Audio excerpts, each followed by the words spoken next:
This is wDommyGun Rici inside the Who Bangin Sports Talk Lab, researching your betting angle of the day. Let's get started. How we doing, everybody? wDommyGun Rici back in the Who Bangin Sports Talk Lab.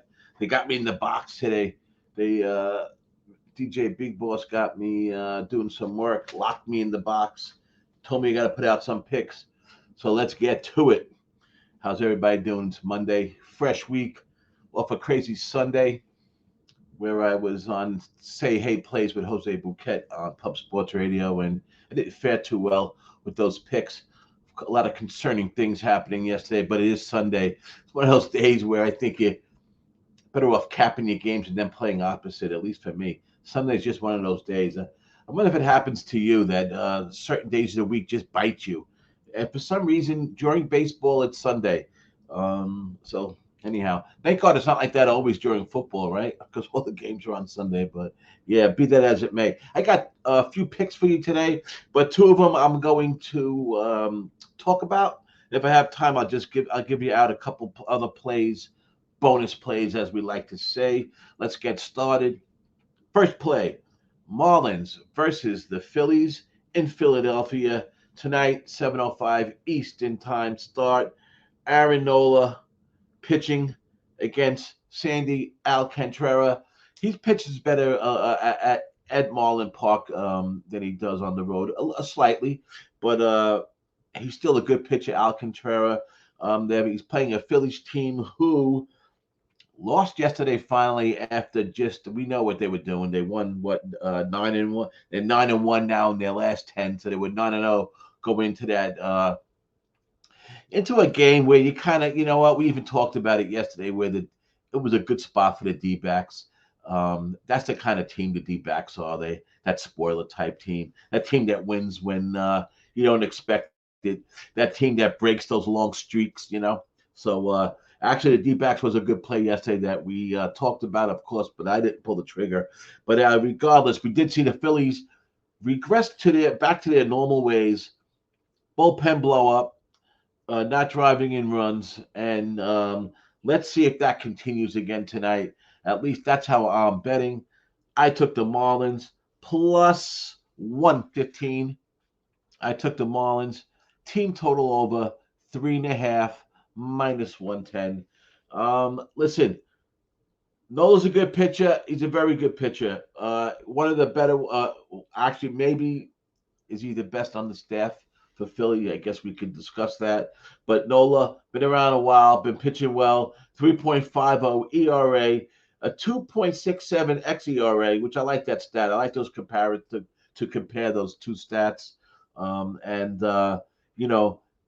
He has given up only 10 home runs this year in his span.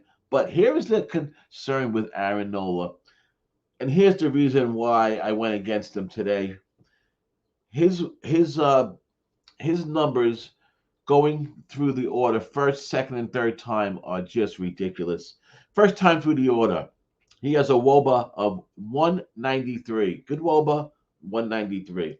Second time through the order, it bounces up to a 299, 106 points. Second time through the order. The real bad one is, if that wasn't bad enough, the worst one is the third time through the order. A 352 WOBA, an 8.31 ERA, and that's comprised of 70 plate appearances that he's gone third time through the order. He's faced 70 batters. 6 of the 10 the third time through have hit home runs. That's where out of his 10 home runs, 6 of them were hit in that third time through. So that doesn't bode well, I don't think, for the Phillies tonight. Phillies off a loss, don't do well. They're 1-4 off a loss. They are 7-20 their last 27 games versus the NL East. So that probably dates back into last year, but they never played well in the NL East. And they are 7-20 their last 25. They also are well, like I said, they went 9-1 the last 10, and they were 6-1 as a home favorite. But tonight we're bucking that trend as their home favorite. Um, Alcantara is a big reason why, and the way he pitches. Citizen Park is known for home runs. I believe they're number 10 in the league on home runs, being batted out of that park. Those fly balls seem to carry over there in Philly. We're gonna have to ask our friend Teese, uh, who knows that park pretty well, if it favors a right field or left field. Like for instance, Yankee Stadium, they got that short right field porch, and when you see some of those wind directions facing out to right field in Yankee Stadium, that's a good time to take an over. I'm not a big wind guy. I believe 15 miles per hour or more is when the discussion starts, but they go off on that weather tangent. But Alcantara, a 52% ground ball rate, and that's why I like him in this park. He keeps the ball down low, keeps it away from those fly balls flying out of that park. And with that combined with Nola's problems going second and third time through the order, I like the Marlins tonight. I mean that you know, even as I'm breaking it down now, they really a good first five bet too. But I played it more safe, what I thought was more of a safe bet, and that was taking the plus 115, and I did take the over team total 3.5 minus 110. And that's where and that's where I'm going with this game. Let's see. The Phillies fired their manager, as we all talked about. The Phillies firing their manager did not help fix the bullpen problem, as we've seen erupt again yesterday, and did not fix their defensive problems, which they've had all year long. So let's see what happens. There are some trends for the over, which we talked about already with the home runs flying out of the park, which we talked about with the bullpen of the Phillies letting up those runs. So first five totals are tough in that park, but it's almost tends to the old low bag flim flam play that I made famous a few years ago, where I would take the under first five and the over um, for the game. The opposite, instead of correlate and bet the opposite, and it was working it worked a bunch of times with the under and the over. So that's something that really could be in play tonight, but I wouldn't play that way. That's for sure. I like the over. The over is 4-0 for the Marlins when they're on the road versus righties, and the Phillies are just 23-17 overall to the over. So there you go. Miami Marlins is my pick, and let's see if the Phillies go back to their bad way of playing baseball. See if that continues tonight. Listen, the Marlins. Another thing about the Marlins are their division play in the NL East. They've always played well in the NL East. The Marlins, and where actually they're 4-1 this year versus the NL East.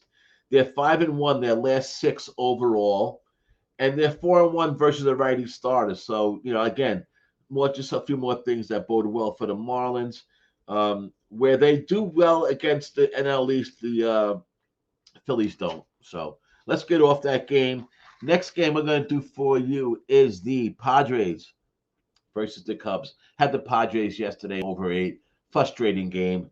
Between the Rockies and the Padres, they stranded, I don't know, 15, 16 guys. There was like 15 hits, I believe, between both teams. I believe the Rockies had 9 hits. I thought Snell was going to get touched. He did pitch himself out of a jam in the 5th with bases loaded. And for having the over 8, it was a frustrating game watching how it panned out and how the final score was 4-2. But the Padres did win after a tough stretch of games that they've been playing. The Padres, they were before that win yesterday from the Rockies, they played. They had that doubleheader and they had another game, so they played 3 games in a 27-hour period, which taxed their pen a little bit. But the starters went. The last game of the doubleheader, both starters went 6 innings, so that did help them yesterday. Not keeping Snell in the game through the 6 innings, and not taxing the pen too much. But what struck me about the Padres is their up and down play. The before before yesterday's game, and before the three games in the 27 hours, they played a stretch of where is that? They played a stretch of 7 games before that. So if you're following me, it's they played yesterday, they won. Then they had the doubleheader the day before, and they played a game the day before that. The 7 games before that stretch, they were had 51 runs on 68 hits. So they were driving in runs. They were hitting the ball. They were playing well. But then they got hit. They got out hit 17-7 and only scored 4 runs in that doubleheader. And then yesterday they had 6 hits, 4 runs, but they did strand some guys on base. So and then they had to travel. And they had to travel to Wrigley Field, which is a place where they've done well in the past. So we'll see if that continues. A matter of fact, the Padres are 8-2 versus the Cubs their last 10 games. So what we have is Yu Darvish, been pitching well, versus Justin Steele, a guy I like. I mean, he hasn't pitched well. His numbers show some of what the cool kids say positive regression, but he does look like he has some metrics that are favorable for him going forward. I kind of like him. There's something about him that I like as a pitcher, but he hasn't been pitching well. Let's start with Darvish. 5-3 record, 67 innings pitched, 3.61 ERA, 54 Ks with 11 walks. I like looking at that. The correlation with strikeouts to walks. That tells a lot for me with a pitcher. A big difference between them. And there's a 2.72 OPP, so OBP. So that's not too bad. Steele, on the other hand, has a 3.46 OPP. He has 47 Ks to 26 walks, and that's where he's having problems. Too many walks, leaving too many. There's not enough difference in between the walks and strikeouts for sure. A 4.79 ERA, and that's in 47 innings pitched. He's a 1-5 record. So we obviously the Darvish is the better pitcher for now. But listen, I thought Darvish was going to blow up last game against the Mets, and he didn't. So actually, the Mets didn't play well against the Padres at all. And part of those that stat I told you about the hits and runs for those 7 games, the Mets were included in that stretch. That was three of those 7 games, I believe, were Met games. So that's to take that into consideration. Anyhow, Yu Darvish, he's let up 27 runs in his last 11 starts. He has let up 27 runs. 19 of those runs were scored in 3 games. So out of those 11 starts, 19 of the runs were scored in 3 games, and only the rest was that the other 8 were over the rest of the games. So that's a pretty good pitcher most of the time, except for those 3 games where he let up a lot of runs. I didn't see the correlation if that correlated with his losses, which happened to be 3. I'm not sure. I didn't go that deep into it, but I do know that's that at 3 out of his 11 starts, he gave up most of those runs. So that's an interesting stat. Another thing about Darvish, he don't let up too many home runs. He's only let up 5 home runs in his 11 starts. So that's something to consider it. Padres on the road, 12-3 last 13 versus a right-hand starter. 8-2 against the Cubs last 10, as I told you. 8-2 on the road versus a lefty. And what I meant with the Padres, I'm sorry, on the road, they're 12-3 when they start a righty. They're 8-2 on the road versus a lefty. Interesting stat if you're looking for a total for this game. And I do like the under a little bit. The wind is blowing in slightly, which, like I said before, the wind we don't really talk about unless it's up in that 15 mph or higher. But the under at Wrigley Field with the Padres, 11-2-2 last 15 times. The Padres pen, 2.95 ERA the last 30 games. So that bodes well for the under. What doesn't bode well is the Cubs pen the last 30 days. They have a 5 ERA. But like trends go, you got to figure out which trend, you know, they're good for extra knowledge. They're good for to add into the equation. I like to add them into the equation, but for sure, you can't make bets just based on trends. That's for sure. You know, a lot of guys that would be like, "Oh, they're 9-0." To me, that means they're due for a loss, not that they're due for it to go 10-0. So that's just the way my thinking is, and that's the way I play it. So what I did do was I took the Padres minus 125, and that line has moved today. So I think I'm on the right side with the Padres minus 125. I did take the first five under, which was four and a half at plus 105. I seen the plus price. I can see Steele pitching. I'm hoping he comes out pitching well. Like I said, the Padres just traveled. They haven't been really smacking the ball. Might take them a few innings to get comfortable. Darvish doesn't seem to be bothered no matter where he pitches on the road or home. So, and he's done that with other teams. So I went with the first five under 4-5 plus 105, and I went with the Padres minus 125. So those are my picks, guys, for today. My two plays, and I gave you the reasons why. Hopefully, some of you like those picks. Hopefully, I can help you maybe win some money tonight. But that's my plays. Marlins team total over 3.5 minus 110. Marlins plus 115. Padres minus 125. Padres Cubs first five under 4.5 plus 105. The other games I bet.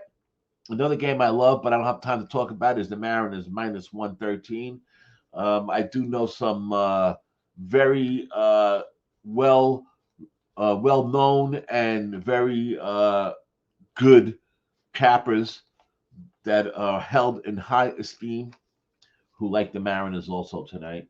I was happy to see that when I make a bet and I go into one of our chats and I see certain people on certain picks that I'm on, I know it makes me feel a little better. Win or lose, it makes me feel like I was on the right cap to begin with. I don't like to, if they don't want to put their name out there, so that's why I don't mention it. But if you're on my Twitter, you see my plays and stuff. They're always listen. I'm part of a betting crew. I believe in betting together. I believe in discussing games together. So a lot of times my plays are plays that a bunch of us do like, but not always. But anyhow, that's my other plays. Like I mentioned, besides the Marlins and the Padres and the first five under, are the Nats. First five under 5. That under 5, as just in a general, just in general, that under 5 seems to hit under 5 first 5 seems to be a good bet. I've hit a lot of under first fives this year. First 5, it's a solid, it's a solid number to. It's a hard number to go over. Is what I'm trying to say. The other game I have is the White Sox under 8.5 for the full game minus 120. So that's 1, 2, 3, 4, 5, 6, 7 plays I'm going to put out. And I'll say them again. Marlins team total over 3.5. Marlins plus 115. Padres minus 125. Cubs first 5 under 4.5. Nats first 5 under 5. Mariners minus 113. White Sox under 8.5. Those are my picks for today. This is June 13th, 2022. My name is wDommyGun Rici. I am in the Who Bangin Sports Talk Lab, brought to you by Who Bangin Sports Talk, and we will be back another day with some more picks, with some more betting tips. We will be on Friday Night Live. We haven't figured out what we're going to talk about this week, but I have a couple ideas, a couple of handicapping topics that we could discuss, and that's what our Friday night show is all about at 8 p.m. Keep a listen to Who Bangin Sports. We got Wham. We still have some basketball left. We have Keith doing his WNBA, and we have all the guys in and out. Big Ragu, just to say, just to name another great capper that's with us. So keep your subscribe to Who's Banging Sports Talk. Subscribe to Dom Rici. I'm at Dom541 at Twitter. And we will see you next time on Before You Bet.